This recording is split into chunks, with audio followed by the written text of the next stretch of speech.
Today I'm going to explain why so many streamers and competitive esports athletes are playing on PC with a chunk of plastic in their hand, a gamepad, a controller, and why this method can be deemed the superior way to play first-person shooters, as it's kind of OP, it's kind of the meta, because you're getting the best of both worlds. You're getting a high refresh rate and in-game graphical settings such as field of view sliders, yet you're getting the benefit of aim assist, and you can use any platform of controller, whether it's for PlayStation, Xbox, Switch, or a third-party controller from Mad Catz, Nacon, Scuf, AIM, Battle Beaver, just to name a few that I've tested on the channel. Because it's for PC and there's driver support for literally anything. But here's the real kicker and squeeze in the tuchus: you can install programs that can actually minimize your thumbstick dead zones and even overclock your controller to less than 1 millisecond of input delay. You can make custom keybinds and multi-button macros that you could not on console. And last but certainly not least, you have the aggressive position and ergonomics of sitting in an office chair at a desk in front of a monitor, yet you still have the versatility and comfort of being on a controller versus a non-movable stationary keyboard and mouse.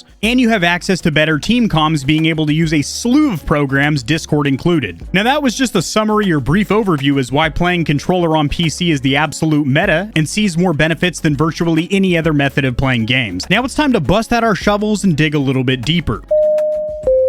This is your controller captain. We've reached 6,900 feet. Go ahead and start flicking the sticks and mollywopping the back paddles. You don't like back paddles? How about those rear buttons? We've tested almost 100 custom and premium controllers, and we're only at the beginning. You need a thumbstick guide or tutorial on how to overclock your controller? Check out the controller playlist. Bing bong. Controller captain out. So like I alluded to during the intro, the benefit of being controller on PC is the fact that you are getting the best of both worlds. Let's start with aim assist. There's two types of aim assist baked into virtually every modern first-person shooter. Aim assist is by no means auto-aim, and it certainly doesn't mean that you're automatically going to be some competitive esports athlete. You still need to get good at aim assist, and in order to do that, you need to understand how it works. I will have a separate video on the topic, but just to quickly brush over it, generally what it will do is slow down your aiming reticle over a character model. So if you overshoot, it will become slightly sticky and pull you over the character model. It's not snapping automatically on your target. The only modes that support that are generally things like zombies or an offline story mode. And the whole reason that aim assist exists in the first place is to even the playing field, to give controller players a fighting chance against keyboard and mouse players. Just looking at this full-size mouse pad over here,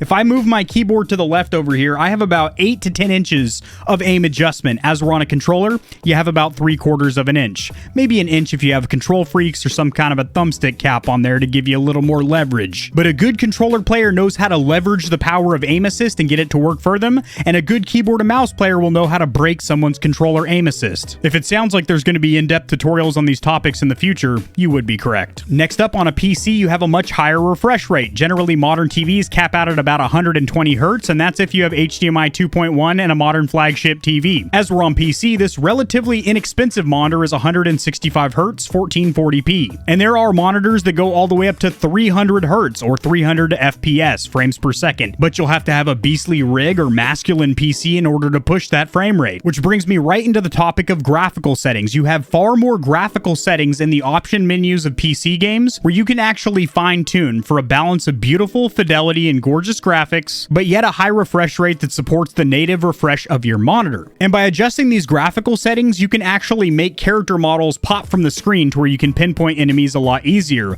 by minimizing things like fog and shadow cover that you don't have on console. Plus, you have FOV or field of view sliders to get more peripheral vision. Granted, a lot of modern titles are now having FOV sliders in console games. However, they're generally limited to about 80 to 100 degrees. As we're on PC, a lot of games you can get up to 150 degrees of field of view. Next up, you can use virtually any controller on PC, no matter the platform, because there's going to be driver support for it. Most controllers are plug and play. When you plug them into the front of your tower via a cable, or you connect them via Bluetooth or a dongle, drivers are automatically going to install. If they don't, launchers like Steam have tons of controller support. Steam even has a mode called Big Picture, which is a console-like experience that lets you browse the entire application like it was a console with a controller. And as we're on a console, you're generally limited to PlayStation and PC, or Xbox and PC, or Switch and PC.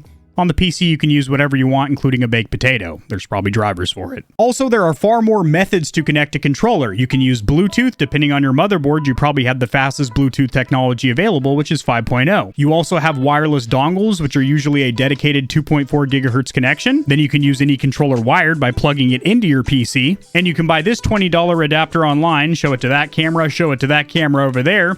This is the Xbox adapter for Windows 10 and 11. And it lets your PC be used exactly exactly like an Xbox console where you can link up controllers and headsets exactly like you would to the Xbox. Now, Xbox Wireless is not a 2.4 or 5 gigahertz band, and Microsoft has not disclosed what bandwidth they're using for Xbox Wireless. They specifically use its own dedicated frequency so it doesn't interfere with any devices connected in your room. Next up, and this is the biggest pro to using controller on PC, is the fact that you have several programs or applications that you can run to optimize your controller, such as DS4 and Gamepad Tester, which lets you calibrate your thumbsticks and even minimize the dead zones. So unlike setting the dead zones in the settings of a game, this is actually flashing it to the PCB, to the printed circuit board of that controller, so whenever it's plugged into your PC, no matter what game you're playing, you have minimal dead zones, meaning as soon as you touch that thumbstick, it's already registering your aim. You can also use a program like Rewaz to create macros to where pressing a button will do a string of actions, or even do custom keybinds on a game that doesn't support remapping of a controller on console. You can also use a program to check the polling rate and the refresh rate in milliseconds of your controller, and then use another program to overclock it so you are getting as low as 1 millisecond or under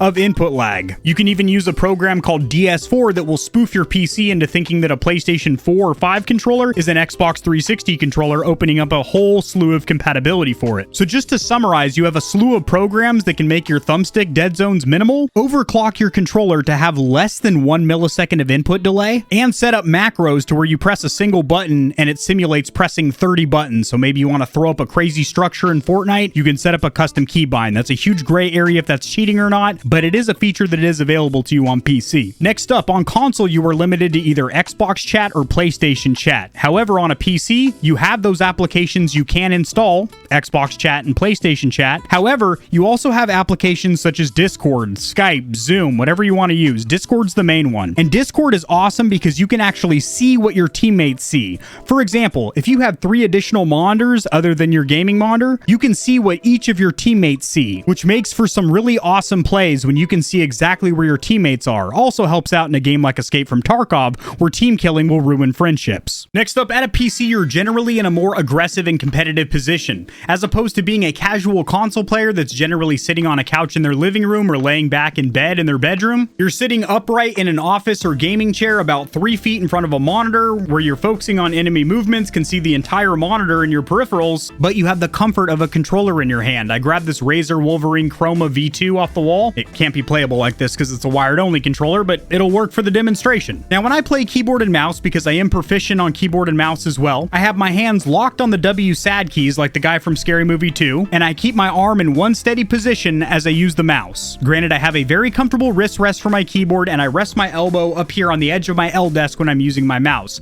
It is still not as comfortable as me having a controller in my hand because I can rest my elbows on the armrest of my chair. I can also put my controller right here on my desk. I can put it up underneath my desk and support it with my thighs. I can even turn myself to the side and play on my desk like this. And because you have your movement and your aiming and all of your controls in one tiny device, as opposed to a keyboard and mouse, which are usually stationary and not movable, unless you have a wireless keyboard you might kick off from your desk and put it on your lap. But with a controller, you can play for hours while still being comfortable. Shoot, you can even kick back in your chair like this, like you're low riding in a 6'4" Impala, and you'll still be able to play. Can't do that on keyboard and mouse. And when you're comfortable, you're not thinking about, man, my wrists are fatigued, or boy, I'm tense right now. This is putting a lot of pressure on my shoulders, and you can focus on the actual gameplay and making some sick plays. Now, let me just wrap up on this note. It has been proven that aiming with a mouse is generally more accurate than using a controller. However, with aim assist and a steady thumb, and also being able to overclock and set your dead zones, you can be incredibly accurate with a controller. You combine that with the benefits of being on PC versus a console, and you have one dirt nasty setup. That's why we see a ton of streamers and competitive esports athletes such as Scump,